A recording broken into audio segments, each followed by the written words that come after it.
بسم اللہ الرحمن الرحیم۔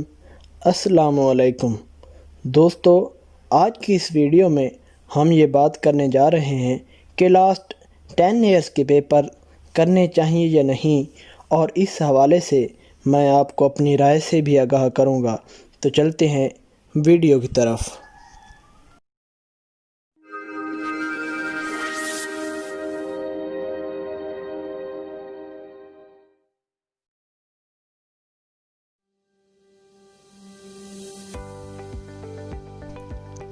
دوستو، یہ بات بالکل ٹھیک ہے کہ جتنا ہم ٹیسٹ پیپرز کریں گے اتنا ہی ہمارے لیے بہتر ہے، کیونکہ اس سے ہمیں کانفیڈنس ملتا ہے اور ہمارا ایگزامز کا جو فیئر ہے وہ کم ہو جاتا ہے۔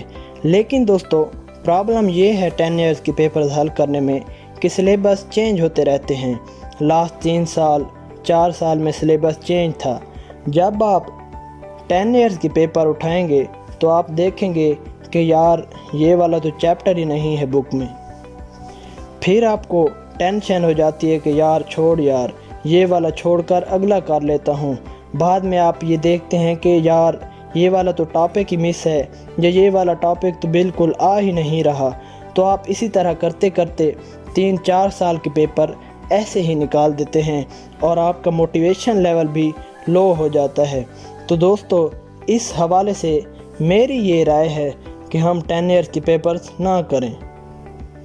اس سے بیٹر ہے کہ ہم لاسٹ 3 ایئرس کے پیپر کریں، یہ زیادہ مؤثر ہے۔ اگر آپ یہ سوچتے ہیں کہ 10 سال کے پیپرز کر لوں کیونکہ پیپر تو اسی سے بنتا ہے، تو یہ آپ کی غلط فہمی ہے، ایسا بالکل بھی نہیں ہے۔ دوستو، ایگزامینیشن سے پہلے لاسٹ 3 ایئرس کے پیپرز کریں، اور ساتھ میں مارکیٹ سے جو سیمپل پیپر ملتے ہیں آپ وہ کریں۔ آپ مارکیٹ سے پیپر خریدیں اور پہلے چیپٹر وائز پیپر سولو کریں، اور اس کے بعد ہاف بک اور فل بک پیپر سولو کر لیں۔